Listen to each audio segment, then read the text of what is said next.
Are the Sooners looking to flip a linebacker?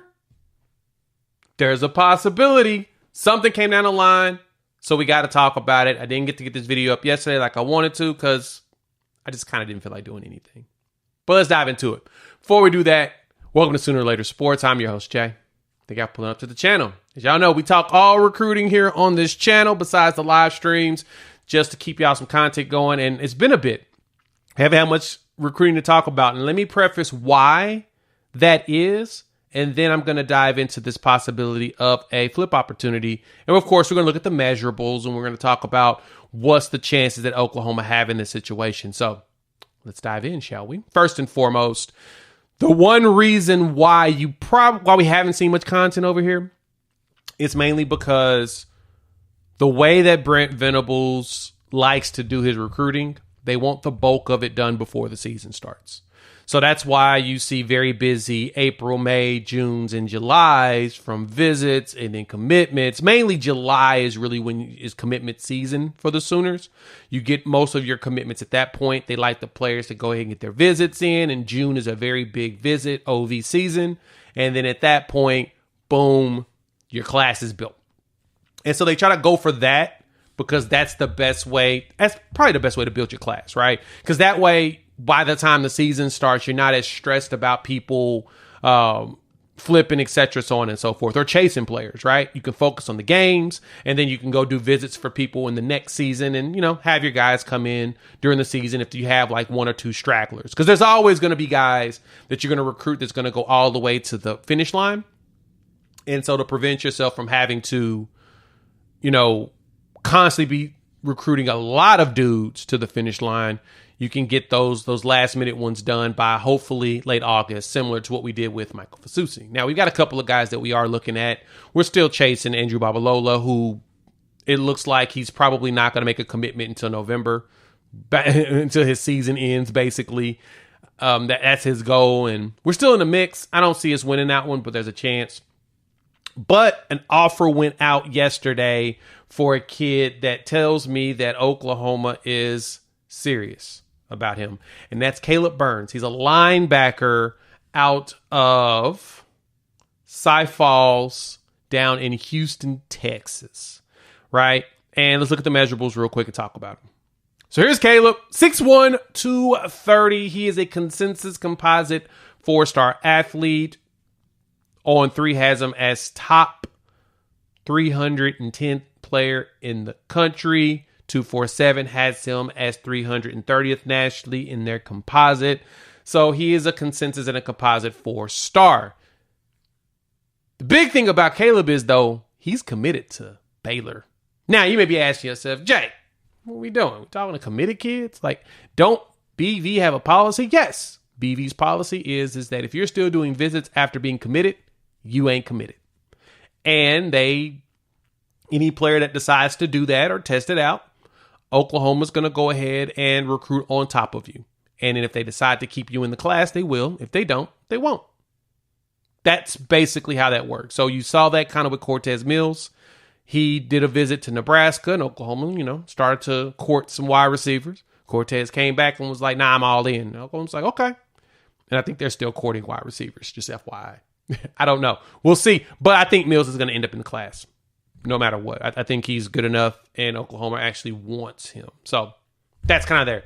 But Caleb Burns, he got his offer yesterday, and after he got said offer, he immediately started to schedule some visits.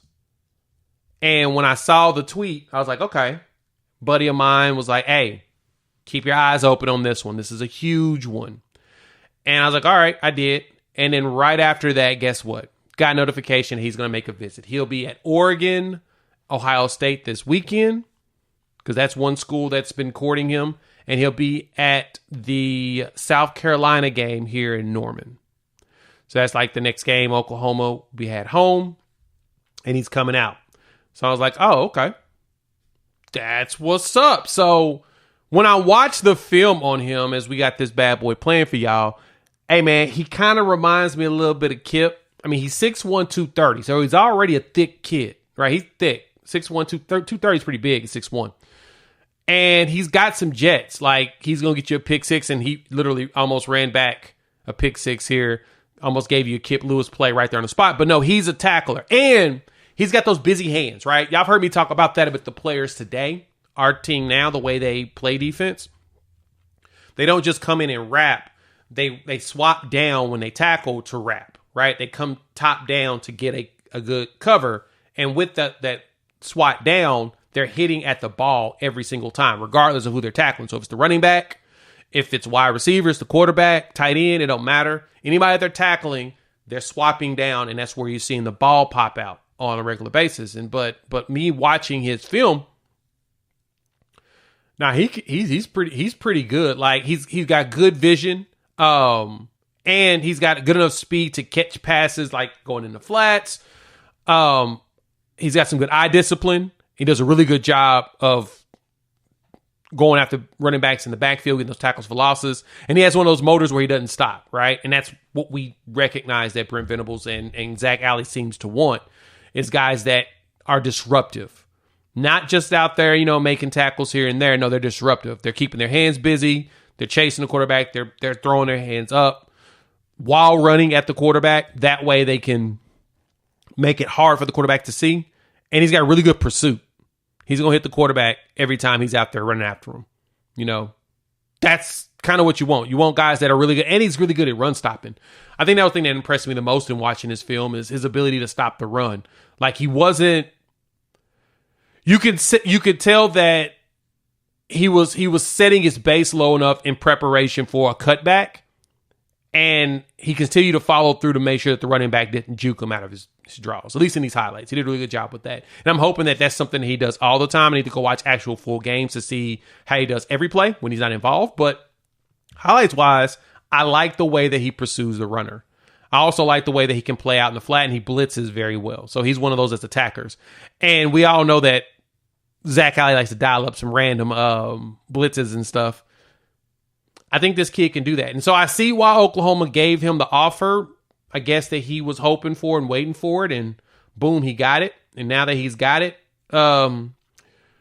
everybody's expecting, I think it was OU Insider, that posted and was basically saying they've been talking about it a while on the board and to keep your eyes out for him, something happening potentially very quickly. If that's the case, man, Oklahoma has been working. And you know that they want this kid, so I don't expect this to go for very long. So that's Caleb Burns. I'm thinking that there's a good chance after the South Carolina game that we get some movement here. Let me know what y'all think. Hop in the comments. Let me know your thoughts. Love to hear from you all. If you make it this far and like the content, go ahead and hit the like button. If you're new to the channel, subscribe. Would love for y'all to join this family of Sooner fans. We're talking OU football all day long here and recruiting. Having a blast doing it. All right. That's really the biggest news in recruiting. I mean, we had a couple decommits. We kind of chatted about them. Nothing too serious. I mean, it's kind of something I kind of expected for the most part, if you want to be absolutely honest. But I digress. We will talk more recruiting as it comes down the line. We'll be waiting for Babalola to make his decision. Hopefully we get ourselves another couple linebackers I think we want to get to in this class. And we'll probably be living in the transfer portal. So from there, we'll chop it up soon. Peace.